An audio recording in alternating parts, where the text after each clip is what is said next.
Bizarrice em anime não é coisa nova, mas se tem uma coisa que Cavaleiros do Zodíaco sabe fazer, são conceitos bizarros, histórias esquisitas e introduzir isso dentro desse universo gigantesco.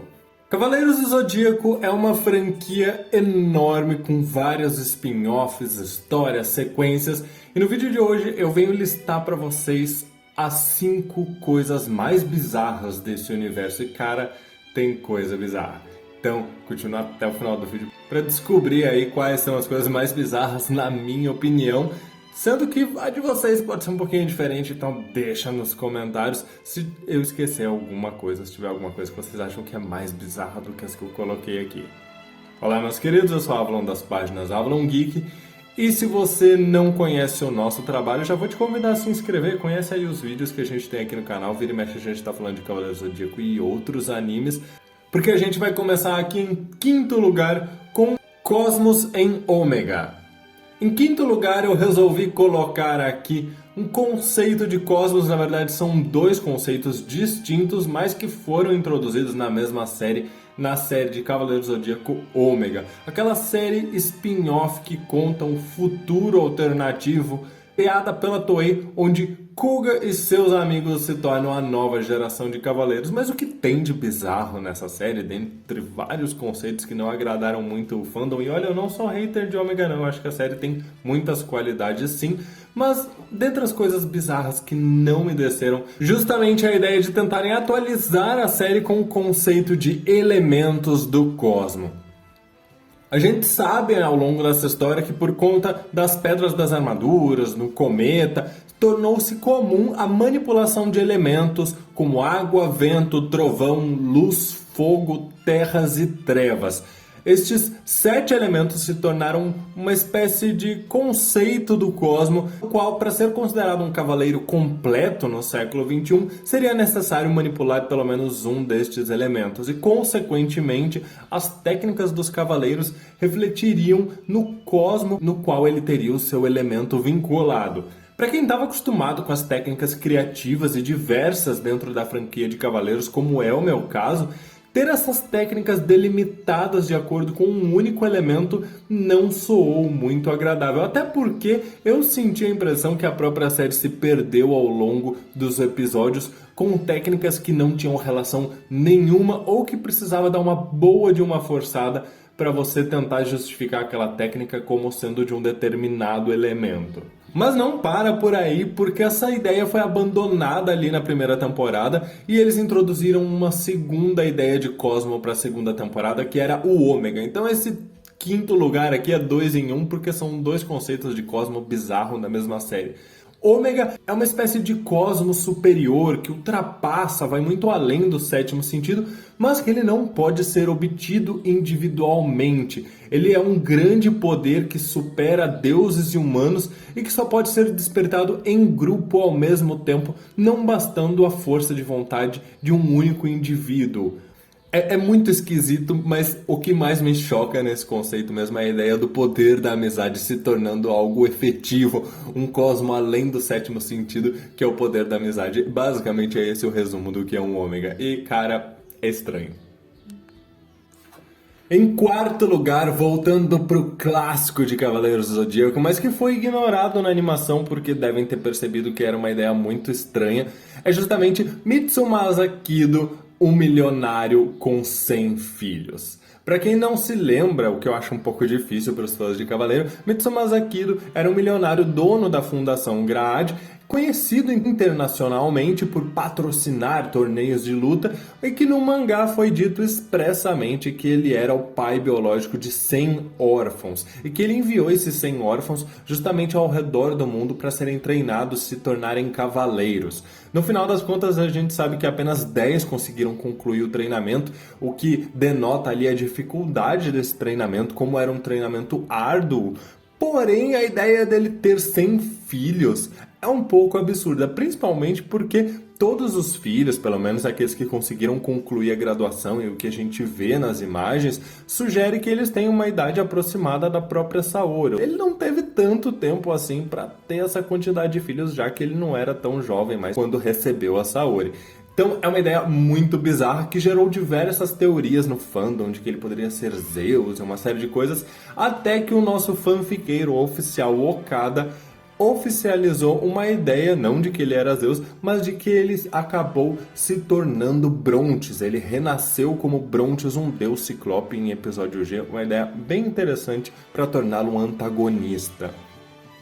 Terceiro lugar, justamente puxando esse gancho de Mitsumasa Kido e do Okada para vir para a armadura de Sinapse. Para quem está acompanhando o episódio G Requiem, que é a obra atual de Okada, que é a continuação justamente de episódio G e episódio G Assassino, essa história que se passa em uma terra de escuridão, em um santuário caótico em chamas, onde a Athena já não mais reina, e deuses ciclopes assumiram essa terra, Seiya sozinho acaba enfrentando criaturas extremamente poderosas, deuses ciclopes. E é este cavaleiro que veste uma armadura nunca antes vista. Em seu combate contra um dos ciclopes, ele acaba recebendo pedaços de armaduras dos 12 Cavaleiros de Ouros de diversas dimensões. Cavaleiros de diversas dimensões enviaram pedaços das suas armaduras para que se reunissem em uma nova armadura a ser trajada por Seiya.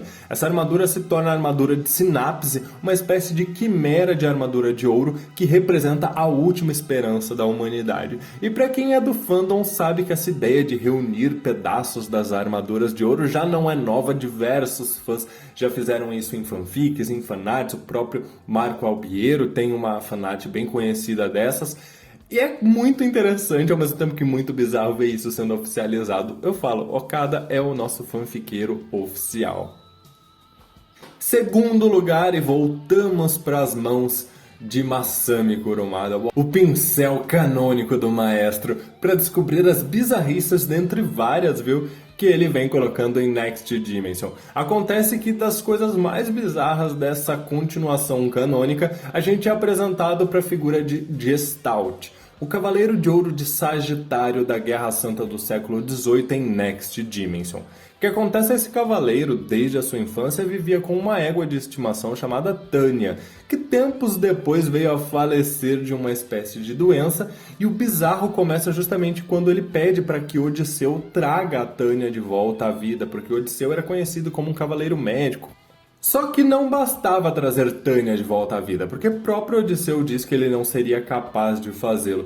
O que acontece é que partes de cavalo começam a nascer do corpo do próprio Gestalt, ao ponto de que ele se torna um centauro, um híbrido entre humano e cavalo. Até aí, tudo bem, era estranho a gente ter um cavaleiro de ouro centauro, mas o mais bizarro é pensar que essa parte de cavalo era na verdade a Tânia renascendo dentro do corpo do Gestalt, ou seja, ele é uma espécie de meio humano, meio égua, meio Gestalt, meio Tânia. É muito bizarro isso.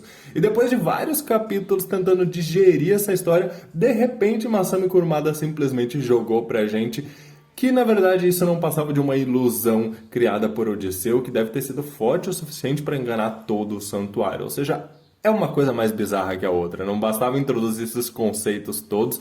Num capítulo a gente descobre que é um centauro. No outro a gente descobre que esse centauro, na verdade, é uma união de Tânia e Gestalt. E no outro a gente descobre que, na verdade, é uma ilusão. Ou seja, vai ficando cada vez pior.